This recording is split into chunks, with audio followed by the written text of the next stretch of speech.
ঘরোয়া মশলায় একদম ঝামেলাহীনভাবে মজাদার একটা চিংড়ি মাছের মালাইকারি তৈরির রেসিপি আজকে আপনাদের সাথে শেয়ার করব।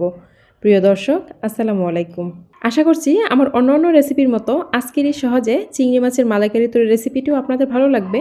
রেসিপি ভালো লাগলে ভিডিওর শুরুতেই বলে নিচ্ছি, যারা ফেসবুক থেকে দেখছেন প্লিজ পেজটাতে একটা লাইক ও ফলো দিয়ে দিবেন। যারা ইউটিউবে দেখছেন প্লিজ ভিডিওটাতে একটা লাইক দিয়ে চ্যানেলে নতুন হয়ে থাকলে সাবস্ক্রাইব করার অনুরোধ রইল।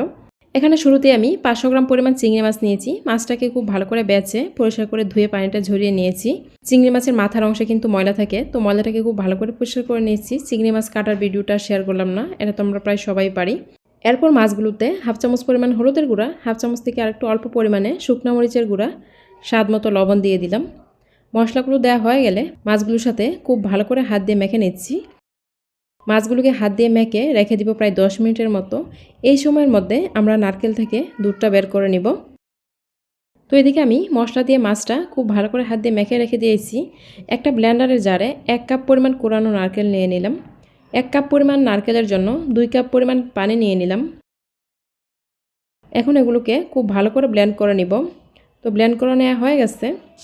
কেউ চাইলে পাটায় বেটেও নারকেলের দুধটা বের করে নিতে পারেন, আবার অনেকে আছে গরম পানি দিয়ে দুধটা চামচ দিয়ে চেপে চেপে বের করে নেন। তো আমি কিন্তু নারকেলটাকে ব্লেন্ড করে নিয়েছি।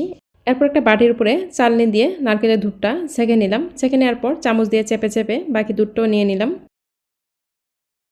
নারকেলের দুধটা বের করে নেওয়ার পর চুলাতে একটা প্যান বসিয়ে পরিমাণ মতো তেল দিয়ে দিলাম। আমি এখানে সয়াবিন তেল দিয়েছি, কেউ চাইলে এই রান্নাটা সরিষা তেল দিয়েও করতে পারে। তেলটা গরম হওয়ার পর মশলা দিয়ে মেখে রাখা চিংড়ি মাছগুলো দিয়ে দিলাম। চিংড়ি মাছগুলো দিয়ে চুলা রাসটা মিডিয়াম আঁচে রেখে 3-4 মিনিট মাছগুলোকে একটু ভেজে নিব। চিংড়ি মাছগুলো কিন্তু খুব বেশি সময় নিয়ে ভাজার দরকার নেই, বেশি সময় নিয়ে ভাজলে চিংড়ি মাছগুলো আবার শক্ত হয়ে যাবে। তো মাছের একটা পাশ ভাজা হয়ে গেলে আরেকটা পাশ উল্টিয়ে দিলাম। মাছগুলোর দুইটা পাশই হালকা করে একটু ভেজে নিলাম।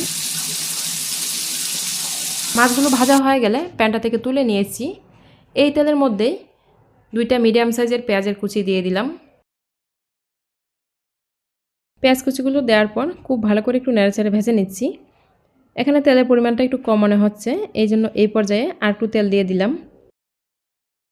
এরপর এখানে কিছু গোটা গরম মশলা দিয়ে দিলাম। গোটা গরম মশলার মধ্যে একটা তেজপাতা, 2টা এলাচি, এক টুকরো দারচিনি দিয়েছি। গোটা গরম মশলাটা দেওয়ার পর খুব ভালো করে নেড়েচেড়ে পেঁয়াজ কুচিটাকে হালকা করে একটু বাদামি করে ভেজে নিলাম। এরপর এখানে হাফ কাপ পরিমাণ পেঁয়াজের বাটা, হাফ টেবিল চামচ পরিমাণ আদা বাটা, হাফ টেবিল চামচ পরিমাণ রসুন বাটা, স্বাদ মতো লবণ দিয়ে দিলাম। এরপর দিয়ে দিলাম 1 চামচ পরিমাণ শুকনো মরিচের গুঁড়া, 1.5 চামচ পরিমাণ ধনিয়ার গুঁড়া, 1.5 চামচ পরিমাণ জিরার গুঁড়া। ঝালের পরিমাণটা এই রান্নাটাতে আপনারা যা যা স্বাদ মতো দিবেন, যে যেরকম ঝাল খেতে পছন্দ করেন।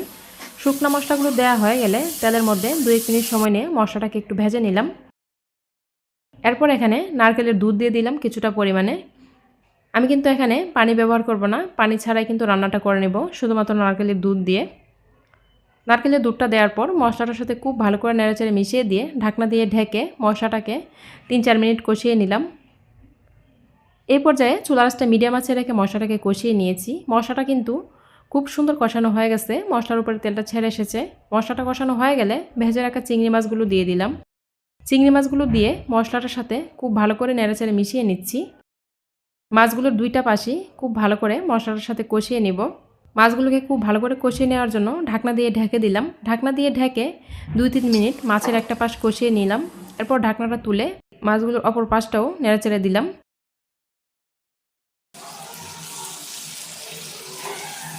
মাছগুলোর 2টা পাশই কষানো হয়ে গেলে বাকি যে নারকেলের দুধটা ছিল, নারকেলের দুধটা দিয়ে দিলাম। নারকেলের দুধটা দেওয়ার পর খুব ভালো করে নেড়েচেড়ে মিশিয়ে দিয়ে ঢাকনা দিয়ে ঢেকে দিলাম। এই পর্যায়ে চুলার আঁচটা হাই হিটে রেখে 4-5 মিনিট রান্না করে নিয়েছি।